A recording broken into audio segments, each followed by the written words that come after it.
இது மாய பூமி, அழகிய விவசாய பூமி, பயிர் வளர்த்திடும் நேய பூமி, உயிர் வளர்த்திடும் தூய பூமி, அழகிய விவசாய பூமி, தாய்மடி என தாங்கும் பூமி, தொப்புள் கொடி நம்ம பூமி, அழகிய விவசாய பூமி, காவல் தெய்வம் நம்ம பூமி, இது அழகிய விவசாய பூமி.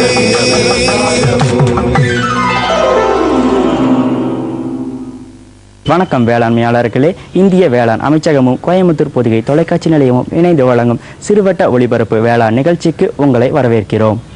முதலில் செய்தி பெட்டகம். ரோஜாவில் முள் இருப்பதற்காக வருந்த வேண்டாம், முள் நடுவே ரோஜா மலர்ந்திருப்பதற்காக மகிழ்ச்சி கொள்ளுங்கள்.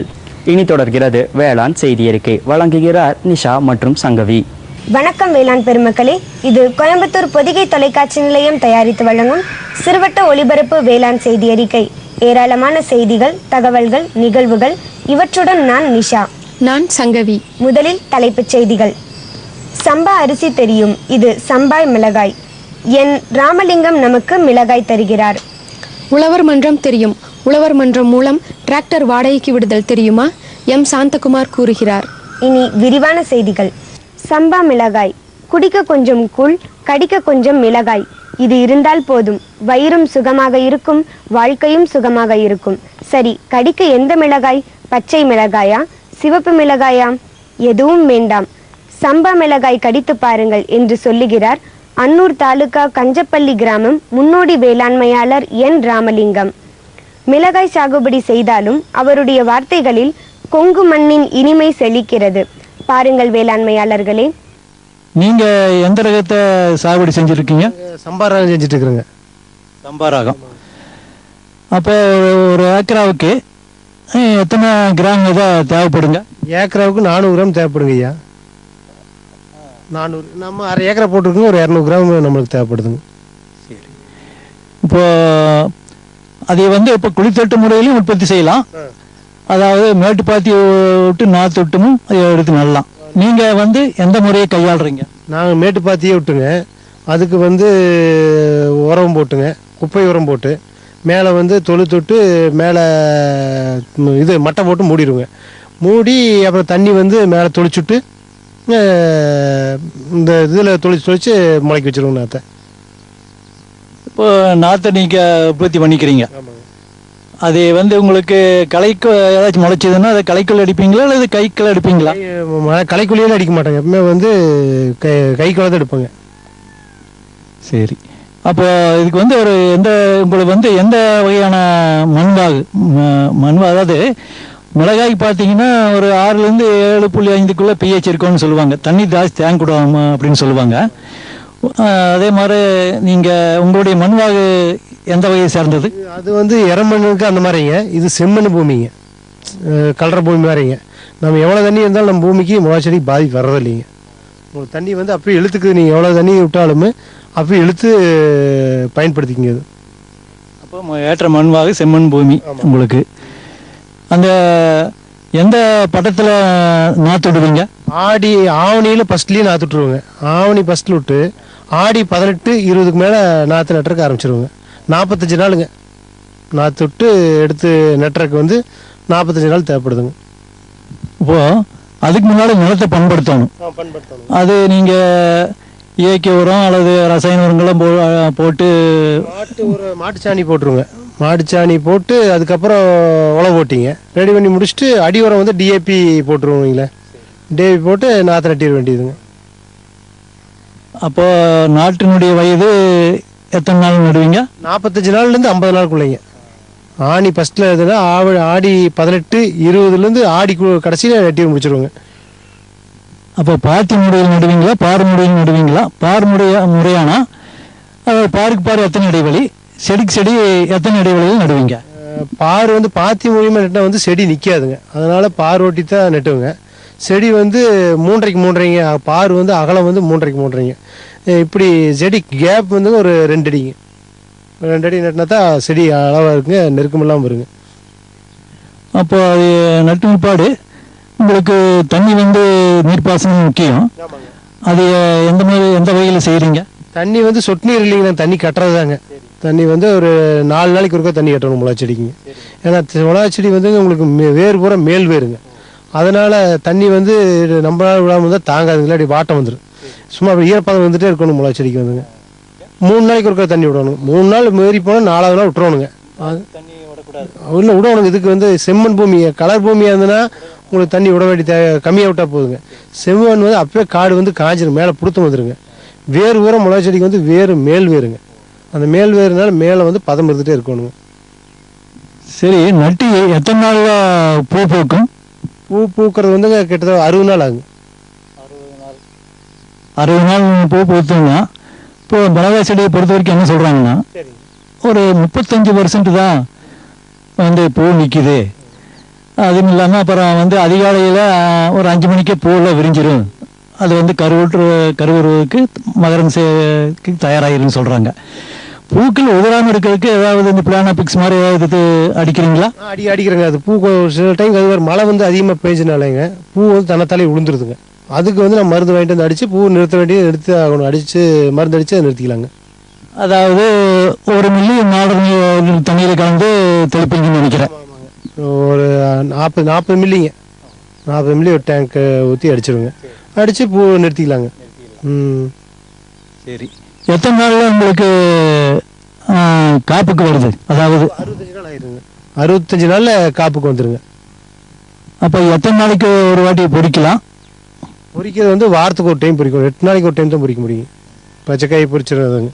வாரத்துக்கு ஒரு டைம் பொறிச்சோம்னா நம்ம விட்டுற வேண்டியதானுங்க. இப்போ வாரத்துக்கு ஒரு தடவை பொறிக்கிறேன்னு சொல்கிறீங்க. ஒரு தடவை பொறிக்கும்போது ஒரு சராசரியாக எத்தனை கிலோ கிடைக்கும்? கிலோ வந்துங்க ஒரு 200 கிலோ 250 கிலோ வருங்க. ஒரு அரை ஏக்கரா காட்டுக்கு? அரை ஏக்கருக்கு வந்து நாங்கள் ஒரு 4 ஏக்கரா, அரை ஏக்கருக்கு வந்து ஒரு 300 கிலோ பொறிக்கலாம் வருது. சரி, இதைய நீங்கள் எப்படி இங்கே வந்து எடுத்துக்கிறாங்களா, அல்லது நீங்கள் ஏதாவது பக்கத்தில் இருக்கிற சந்தைகளுக்கோ அல்லது மார்க்கெட்டுக்கோ கொண்டு போகிறீங்களா? எப்படி விற்பனை வாய்ப்பு? இது விற்பனை வாய்ப்பு வந்து இங்கே எடுத்துக்கிறாங்க. எடுக்கிறது வந்து இங்கே ரேட்டு கம்மியாக எடுப்பாங்க. அதனால் சந்தைக்கு கொண்டு போனோம்னா ரேட்டு ஜாஸ்திங்க. அதனால் நான் சந்தைக்கு கொண்டு போய் கொடுத்துட்றேங்க. அதாவது துண்டு எத்தனை ரூபாய்க்கு போகுது? இப்போ துண்டு வந்துங்க இப்போ ஒரு 12 கிலோ வருங்க. ஒரு துண்டு 12 கிலோ 13 கிலோ வருங்க. இப்போ 300-350 ரூபாய்க்கு போகுதுங்க. ஆமாங்க. அப்போ மொத்தம் எத்தனை பறிப்பீங்க? அதான் இப்போ ஒரு வாரத்துக்கு ஒரு டைம் ஃபுல்லாக பொறிச்சிருங்க. அது எல்லாம் மேற்பாத்துக்கு இன்னும் 2 சந்தைக்கு விட்டுருவோங்க நாங்கள். அப்போ வாரத்துக்கு 2 பொறிப்பு. சரி, அப்போ எத்தனை மாதம் எத்தனை பொறிப்பு சராசரியாக? ஒரு 4 மாதம் காய்ப்பு இருக்குங்களா? 4 மாதம் தாராளமாக இருக்குங்க. 4 மாதம் கேரண்டியாக இருக்குங்க. 4 மாதமெல்லாம் பொறிச்சிட்டே இருப்பாங்க. அப்புறம் மீதி பழக்காய் வேணும்னா பழக்காய் மட்டும்னா அது தனியாக கொடுத்துக்கலாங்க. சரி, அப்போ உங்களுக்கு ஒரு இதில் வந்து ஒரு சாதாரணமாக எத்தனை டன் விளைச்சல் கிடைக்கும்? பச்சை மிளகாயை விற்றா லாபங்களா, வரமிளகாவை 10% ஏற்பதற்கு உலர்த்தி விற்றா உங்களுக்கு லாபமா? எதில் லாபம் அதிகம்?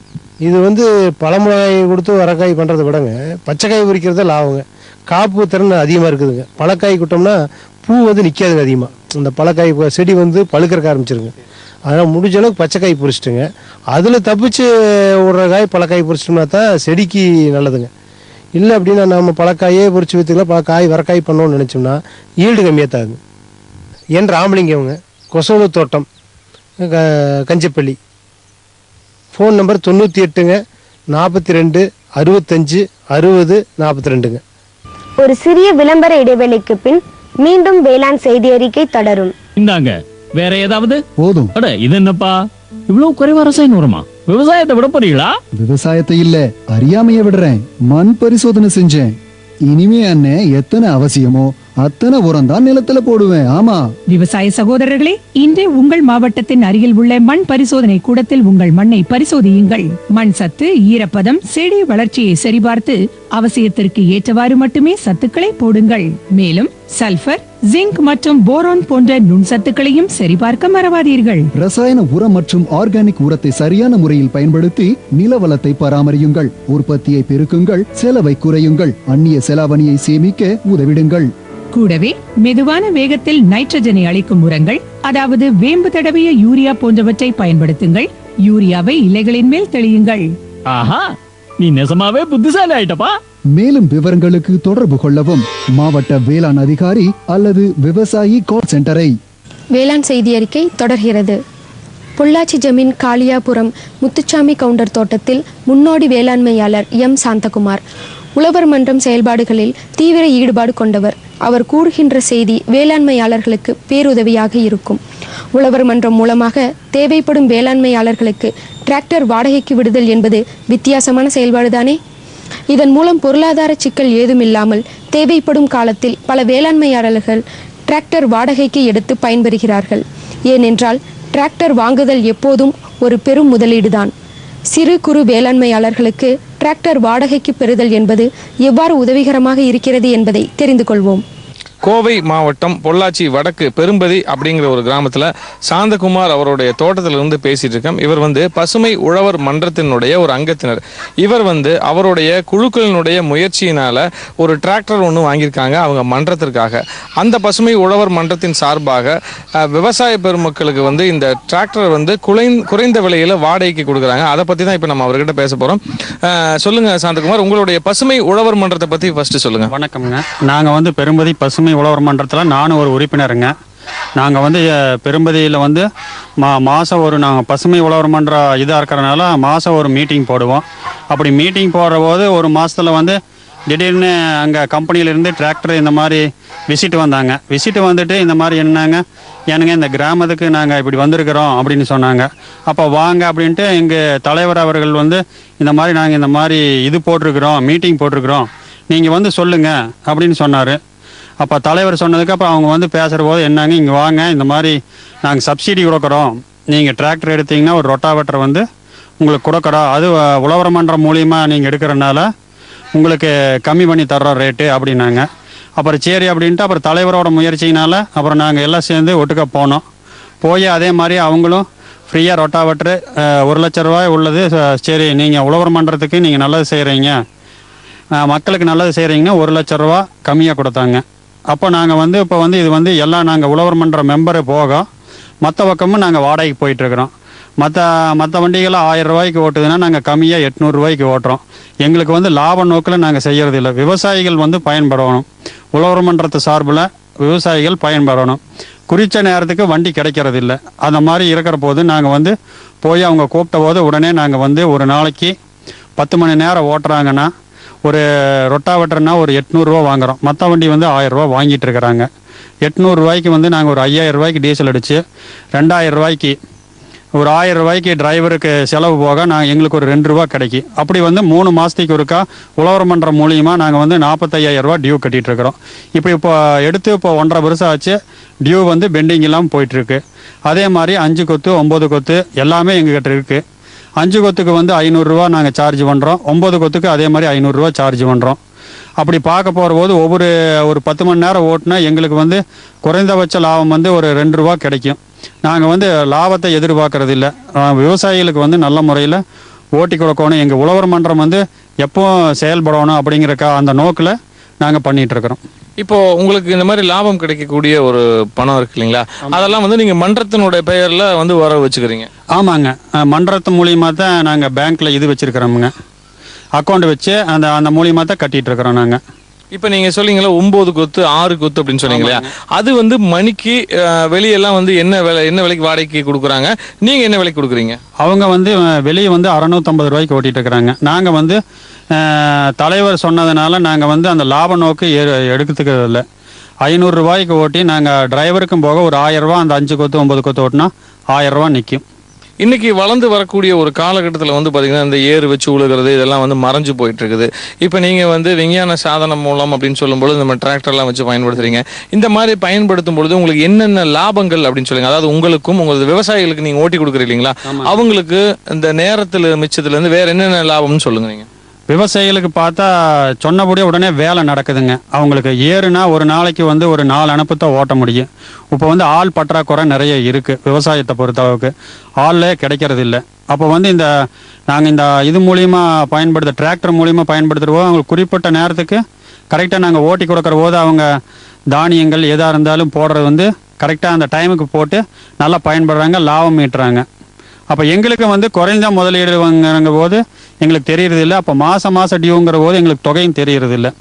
கரெக்டாக எங்கள் உழவர் மன்றத்தில் வந்து குறைஞ்சபட்சம் ஒரு 100 பேர் மெம்பர் இருப்போமுங்க. அதை தவிர்த்து வெளியமா ஓட்டிட்டு இருக்கிறோம் நாங்கள் கூப்பிடுறவங்களுக்கு. அதாவது உங்கள் மன்றத்தை தாண்டி மற்ற ஏதாவது எல்லா விவசாயிகளுக்கும் நாங்கள் ஓட்டிட்டு இருக்கிறோம். யார் கூப்பிடுறாங்களோ கம்மி விலைக்கு ஓட்டிட்டு இருக்கிறோம். அவங்க இவருக்கு தலைவர் அவருக்கு ஃபோன் பண்ணி சொல்லிடுவாங்க வர சொல்லி, நாங்கள் இங்கேருந்து டிராக்டர் அனுப்பிடுவோங்க. சரிங்க. இப்போ வந்து உங்களுடைய பகுதி எந்தெந்த கிராமத்துக்கெல்லாம் இப்போ வண்டி வாடகை கொடுக்குறீங்க நீங்கள்? நாங்கள் வந்து இப்போ பெரும்பதி, ஜமீன் காளியாபுரம், பொறையபாளையம், கோவிந்தனூர் 4 கிராமத்துக்கு போயிட்டு இருக்கிறோமுங்க.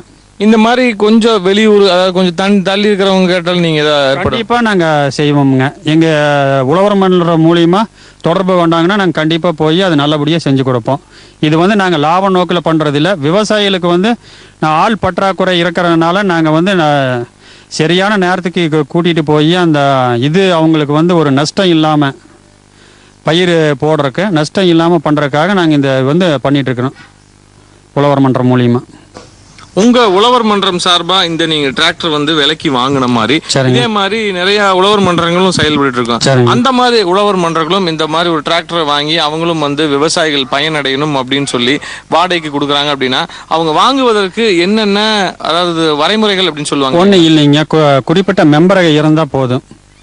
ஒரு நல்ல மெம்பரக ஒரு 50 பேர் இருந்தாங்கன்னா அவங்க அனைவரும் ஒன்று சேர்ந்து போய் இந்த மாதிரி குழுக்களாக போய் இந்த மாதிரி நாங்கள் உழவர் மன்றமுங்க, இந்த கிராமத்தில் இருக்கிறோம் உழவர் மன்றமுங்க, எங்களுக்கு வந்து இந்த மாதிரி விவசாயிகளுக்கு குறைஞ்ச வாடகைக்கு ஓட்டுறதுக்காக நாங்கள் இந்த மாதிரி ஒரு பயன்படுறதுக்காக டிராக்டர் எடுக்க வந்துக்கிறோம் அப்படின்னு சொன்னால் அவங்களே சொல்லுவாங்க. இந்த மாதிரின்னு சப்சிடியும் கொடுப்பாங்க. அரசாங்கத்தோட சப்சிடியும் கிடைக்குங்க. உங்களுக்கு வந்து நீங்க சொன்ன மாதிரி இந்த ரொட்டா வெட்டுறது வந்து ஆமாங்க இலவசமா கொடுத்துருக்காங்க. 5 கொத்து 9 கொத்து வந்து மானியத்தில் கொடுத்துருக்காங்க. கவர்மெண்ட் மானியத்தில் கொடுத்துருக்காங்க, அரசாங்க மானியத்தில் கொடுத்துருக்காங்க. இது எல்லாமே கழிச்சது போக நம்ம தொகையை கட்டினா போதும். ஆமாங்க. பராமரிப்பு செலவுகள் அப்படின்னு சொல்லி பராமரிப்புன்னு பார்த்தா நம்ம 5 வருஷத்துக்கு வந்து ஒரு பராமரிப்பு செலவும் வர்றது இல்லைங்க. புது வண்டி எடுத்ததுனால 5 வருஷத்துக்கு அப்புறம் சன்னஞ்சனமா இந்த டயர் தேய்மானம் அந்த இதெல்லாம் வருமுங்க. பெருசா வந்து பராமரிப்பு செலவுங்கிறது வந்து கம்மி. புது வண்டி எடுத்து நம்ம ஓட்டுற போது பராமரிப்பு செலவு வந்து கம்மி. அது மட்டும் இல்லாமல் நீங்கள் வந்து இதெல்லாம் போக அந்த மீதம் இருக்கக்கூடிய தொகையெல்லாம் வச்சு உழவர் மன்றத்தினுடைய வளர்ச்சிகளுக்காக வச்சுக்கிறீங்க நீங்கள்? ஆமாங்க, உழவர் மன்றத்தை வளர்ச்சிக்கு வச்சுக்கிறோம். டியூ கட்டின மீதி தொகையை வந்து அடுத்த டியூ அட்வான்ஸாக கட்டிட்டு இருக்கிறோம்னு வைங்களேன். அந்த மாதிரி. ஆமாங்க, பேங்க்குக்கு. இப்போ நம்ம சாந்தகுமார் அவர்கள் வந்து சொன்ன மாதிரி இப்போ பெரும்பதி கிராமத்தில் உள்ள உழவர் மன்றத்தின் மூலமாக இந்த ஒரு டிராக்டர் வாங்கியிருக்காங்க. இந்த ஒரு டிராக்டர் வந்து அவங்க குறைந்த விலையில் சுமாராக எடுத்து சொல்லணும் அப்படின்னா 1000 ரூபா ஒரு மணி நேரத்துக்கு வந்து தனியார் வந்து கொடுக்குறாங்க அப்படின்னா இவங்க மன்றத்தின் சார்பாக 800 ரூபாய்க்கு மட்டுமே தான் வந்து கொடுக்குறாங்க. இதனால வந்து ஒரு நாளைக்கு 10 மணி நேரம் இந்த டிராக்டர் ஓடுது அப்படின்னா ஒரு விவசாயி அப்படிங்கிறவர் வந்து 2000 ரூபா வரைக்கும் மிச்சப்படுத்தலாம் அப்படின்னு சொல்றாங்க. அது மட்டும் இல்லாமல் அந்த 6 டிஸ்க் 9 டிஸ்க் அப்படிங்கிறது எல்லாமே வந்து இவங்க வாடகை கொடுக்குறாங்க. அதுவுமே வந்து மற்ற தனியாரை காட்டிலும் இவங்க வந்து 650 ரூபா அவங்க வாங்குறாங்கன்னா 550 ரூபா வரைக்கும் வாங்குறாங்க. இதன் மூலம் விவசாயிகள் பலன் அடைகிறாங்க. இவங்களுக்கு வந்து விவசாயிகள் பலன் அடைவதே நோக்கம் அப்படின்னு சொல்லி இவங்க மன்றத்தினுடைய குறிக்கோளை வச்சிருக்காங்க. அது மட்டும் இல்லாமல் ஒரு ஊர்லையுமே கண்டிப்பாக உழவர் மன்றங்கள் இருக்கும். அந்த உழவர் மன்றங்களும் இதே மாதிரி ஒரு டிராக்டரை வாங்கி நீங்களும் வந்து இந்த மாதிரி விவசாயிகளுக்கு பயனாக கூடிய வகையில் நீங்கள் செய்யணும் அப்படின்னு நினைச்சீங்கன்னா அவர் வந்து சொன்ன மாதிரி உழவர் மன்றத்தினுடைய மெம்பர்கள் அனைவரும் சேர்ந்து இந்த ஒரு டிராக்டரை வாங்கி அதுவும் இல்லாமல் அதுக்கு சப்சிடியெல்லாம் அரசாங்கத்தின் மூலமாக நிறைய கொடுப்பாங்க அப்படின்னு சொல்றாங்க. அதன் மூலம் நீங்கள் கண்டிப்பாக பயனடைவது மட்டும் இல்லாமல் சிறு விவசாயிகளையும் வந்து அதன் மூலம் வாழ்க்கை தரத்தை முன்னேற்றலாம் அப்படின்னு சொல்லி சாந்தகுமார் சொல்றாரு. இதை பற்றிய மேலும் உங்களுக்கு தகவல்கள் வேணும் அப்படின்னு நீங்க நினைச்சீங்கன்னா சாந்தகுமார் அவரை வந்து தொடர்பு கொண்டு அதற்கான விளக்கங்களை நீங்க பெறலாம். இப்போ நீங்கள் வந்து இப்படி இந்த டிராக்டரை பற்றி ஏதாச்சும் சந்தேகமோ ஏதாச்சும் இருந்ததுன்னா எங்கள் பசுமை உழவர் மன்றம் மூலிமா என்னைய காண்டாக்ட் பண்ணலாம். என் பேர் வந்து எம் சாந்தகுமார். என் ஃபோன் நம்பர் வந்து 95 78 18 32 01. எப்போ வேணாலும் நீங்கள் எந்த நேரம் வேணாலும் என்னை தொடர்பு கொள்ளலாம். அப்படி உங்கள் ஊருக்கு வேணும்னாலும் எங்களை கூப்பிட்டால் நாங்கள் வந்து குறைந்த விலையில் நாங்கள் வந்து ஓட்டி விவசாயிகளுக்கு பயன்பெறும் மாதிரி நாங்கள் செஞ்சுக்குவோம். மீண்டும் தலைப்புச் செய்திகள். சம்பா அரிசி தெரியும், இது சம்பா மிளகாய். என் ராமலிங்கம் நமக்கு மிளகாய் தருகிறார். உழவர் மன்றம் தெரியும், உழவர் மன்றம் மூலம் டிராக்டர் வாடகைக்கு விடுதல் தெரியுமா? எம் சாந்தகுமார் கூறுகிறார். இத்துடன் வேளாண் செய்தி அறிக்கை நிறைவடைகிறது. நன்றி, வணக்கம். வணக்கம்.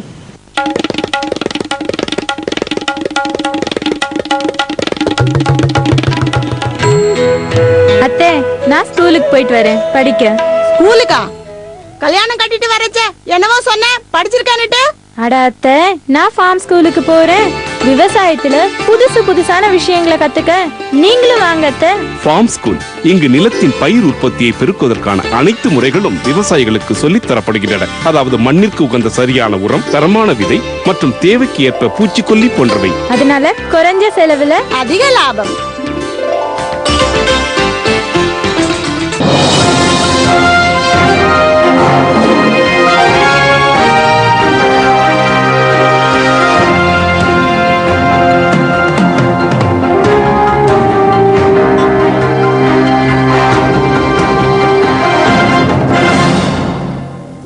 ஓர் அறிவிப்பு.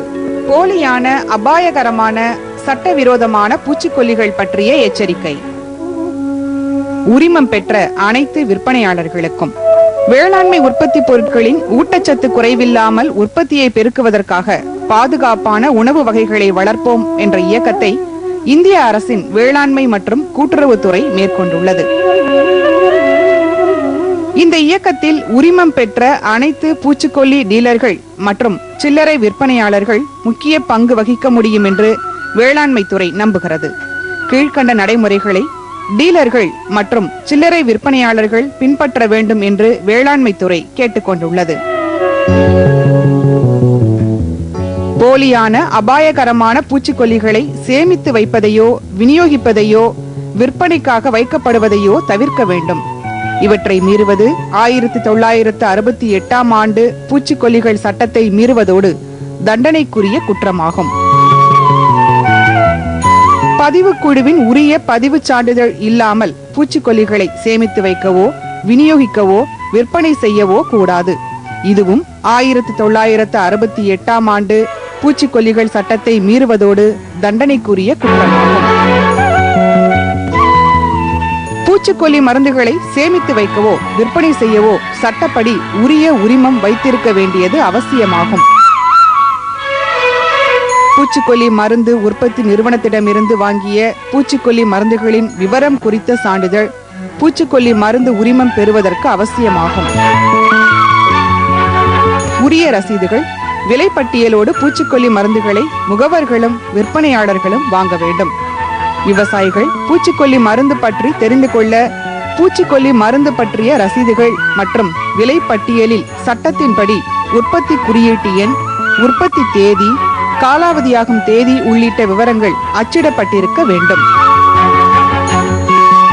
விவசாயிகள் பூச்சிக்கொல்லி மருந்துகளை பயன்படுத்தும் முன்பு பூச்சிக்கொல்லி மருந்தில் உள்ள முத்திரைகள் மற்றும் தகவல் படிவத்தில் உள்ள விவரங்களை படித்து தெரிந்து கொள்ள அறிவுறுத்தவும்.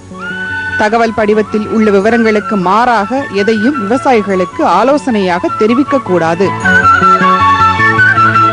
காலாவதியான பூச்சிக்கொல்லி மருந்துகளை விற்கக்கூடாது. தகவல் படிவம் மற்றும் முத்திரையில் உள்ள விவரங்களை பின்பற்றி தரமான உண்மையான வேளாண் பொருட்களின் உற்பத்தியை மேம்படுத்துவதற்கு அதிகாரிகளோடு முகவர்கள் மற்றும் சில்லறை விற்பனையாளர்கள் ஒத்துழைக்க வேண்டும்.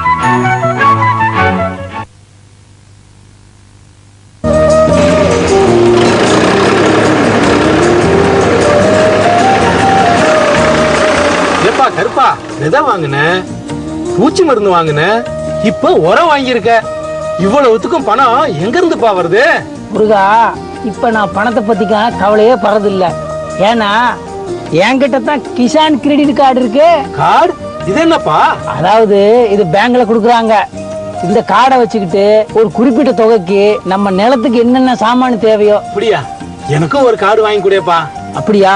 பக்கத்துல இருக்கிற பேங்க்கு போ, காடை வாங்கிக்க, நிறைய லாபம் அடைஞ்சிரு. ரோஜாவில் முள் இருப்பதற்காக வருந்த வேண்டாம், முள் நடுவே ரோஜா மலர்ந்திருப்பதற்காக மகிழ்ச்சி கொள்ளுங்கள் என்னும் சிந்தனையுடன் இந்த சிறுவட்ட ஒளிபரப்பு நிகழ்ச்சி நிறைவு பெறுகிறது. நன்றி, வணக்கம். சரிங்க சரிங்க. இவ்வளவு நேரம் சிரிச்சு யார்கிட்ட பேசிட்டு இருந்தீங்க? விவசாயிகள் கால் சென்டர் நிபுணர்கிட்ட பயிர்கள் பத்தி யோசனை கேட்டுட்டு இருந்தேன். காலையில சரி, மதியானம் கூடவா? விவசாயிகள் கால் சென்டர் காலையில 6 மணில இருந்து ராத்திரி 10 மணி வரை திறந்திருக்கும். ஞாயிற்றுக்கிழமை கூடவா? ஆமா, வருஷத்துல 365 நாளும் திறந்திருக்கும். விவசாயம் சம்பந்தப்பட்ட பிரச்சனைகளுக்கு தங்கள் மொழியில் உடனே தீர்வு பெற இந்தியாவில் எங்கிருந்தும் எந்த போன் மூலமும் தேசிய ஹெல்ப்லைன் நம்பர் 1800 1801 1551 தொடர்பு கொள்ளவும்.